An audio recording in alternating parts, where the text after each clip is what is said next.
هي منتجات البشرة ليها سن معين لاستخدامها؟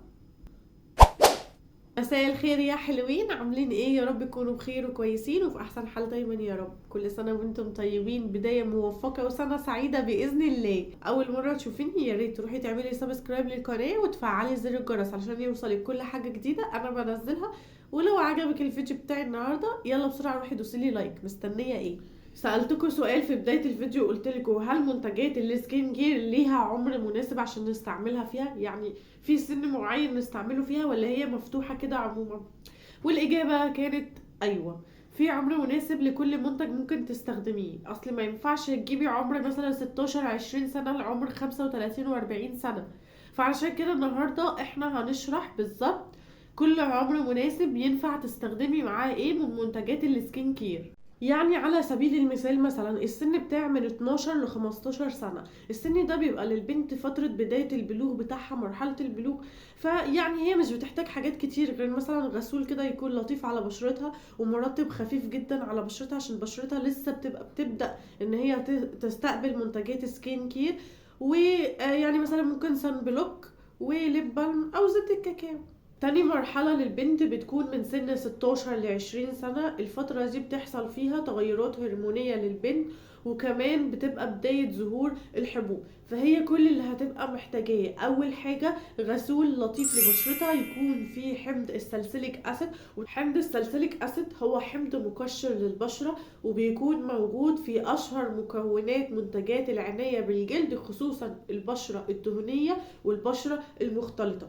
طيب هو وظيفة حمض السلسليك دي ايه؟ ببساطة شديدة جدا، هو اول حاجة بينظف المسام بعمق، وبيدخل جوه المسام ينظفها وبيشيل الدهون المتراكمة على البشرة. عشان كده احنا قلنا مناسب جدا للبشرة الدهنية ومناسب للبشرة المختلطة. البشرة المختلطة دي بتبقى فيها يعني في اجزاء في بشرتها فيها دهون واجزاء لا، فعشان كده اتسمت مختلطة. تمام. بينظف الدهون، يشيلها تماما، وبينظف البشرة تماما، وبيشيل الرؤوس السوداء والبيضاء كمان، وبيقلل الافرازات الدهنيه بنسبه كبيره. طيب نستعمله امتى؟ المفروض ان انت بتستعمليه لو بشرتك دهنيه او مختلطه بتستعمليه بالليل قبل النوم وانت بشرتك خلاص رايحه ترتاح. برضو السن بتاع من 16 ل 20 سنه ده بيحتاج سيرم نياسياميد. لا هي تمكي اول حاجه اول كميه نياسياميد عبارة عن فيتامين بي 3، مكون آمن وفعال وموجود في منتج، مكون مهم في منتجات العناية بالبشرة. طيب هو وجوده بيعمل ايه للبشرة؟ أول حاجة بيوحد لونها طبعا مع المداومة عليه والاستمرار، مش من أول مرة، هو مكتوب مع الأمد الطويل يعني بالاستمرار. تمام.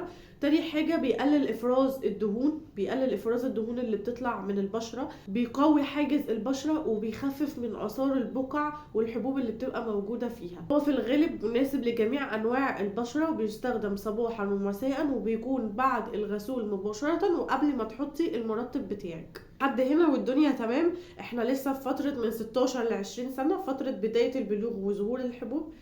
قلنا هتحتاج غسول حمض السلسليك اسيد وسيرم النياسياميد طبعا على طول، وبعدها ترطيب زي ما قلنا، وهنحتاج صن بلوك ده طبيعي. تمام. ويعني نعمل مقشر اسبوعي لبشرتنا، يعني بشرتنا هتحتاج مقشر مرة واحدة اسبوعيا. هنتكلم في فترة من 21 ل 25 سنة، فترة العواجيز. الوقاية خير من العلاج يا جماعة. 25 ايه ده، انا عديتهم كمان، ده انا عديت ال 25 سنة. الفترة دي بقى هتحتاجي بقى كل حاجة هتحتاجي فيتامين سي لبشرتك، هتحتاجي طبعا الغسول، محتاجة سيرم ومرطب، هتحتاجي الصن بلوك، هتبدأي تستخدمي منتجات مضادة للأكسدة. عندنا حاجات ممكن نعملها في البيت، وممكن يكون في منتجات بره، بس طبعا الحاجات دي بتبقى غالية شوية. فالافضل ان انت تحافظي على الروتين لبشرتك منتظم اسبوعيا. تبداي بس تستعملي، لو انت ما كنتيش بتستعملي قبل كده تبداي لا تستعملي وتهتمي ببشرتك، لان الفتره بتاعه احنا ديت بعد ال 25 سنه خلاص احنا كده المفروض ان احنا نبدا نهتم وبزياده وبزياده قوي. فانت كل اللي انت محتاجاه غسول مناسب لبشرتك، سواء بقى دهنيه مختلطه حساسه، صن بلوك طبعا حتى لو نازله في الشتاء، ايوه حتى لو نازله في الشتاء هتحطي صن بلوك. طبعا مرطب وسيرم، بس لو هتختاري واحد منهم هيبقى سيرم. منتجات مضادة للأكسدة، انت ممكن بقى تشوفي ايه اللي ممكن تجيبيه من بره لو انت معاكي بادجت او امكانياتك المادية كويسة. مش معاكي هتبداي بقى تعملي ماسكات بقى وتعملي تونر وتعملي حاجات من البيت الطبيعيه اللي احنا بنعملهم، زي عندنا الشوفان وعندنا العرسوس وعندنا الكركديه وعندنا النشا وميه الورد. عندنا حاجات كتير جدا ممكن تعملي منها للبشره. جيبيلك بقى شنطه وحاجات كده من عند العطار، وكل اسبوع او مرتين في الاسبوع تبداي تمشي على روتين منتظم ليكي. عايزه اقولك على حاجه برضو، انت لو حبيتي ان انت تشتري منتج مضاد للاكسده من بره وتريحي نفسك، بس بصيتي على المكونات هتلاقي فيه منتجات اصلا بالفعل هي بتبقى موجوده عندك في البيت وممكن تستعمليها عادي، زي مثلا العرسوس ده قنبله تفتيح وفي ماده الكورتيزون ومضاد للاكسده قوي جدا. عندك مثلا الشاي الاخضر، عندنا مثلا البن او القهوه، الحاجات دي كلها فيها ماده مضاده للاكسده. لو سمحت بقى السن بتاع 25 ده يركن على جنب، وتعالي بقى من سن 26 ل 30 سنة. احنا مش هنقول على نفسنا عواجيز، بس ايه يعني اللي ما بيهتمش ببشرته او اللي ما بيلحقش بشرته وهو في السن ده ان هو يبدا يحط لها منتجات سكين كير وحاجات من دي، والله العظيم بشرتك الخطوط هتظهر عليها من سن 25 سنة اصلا.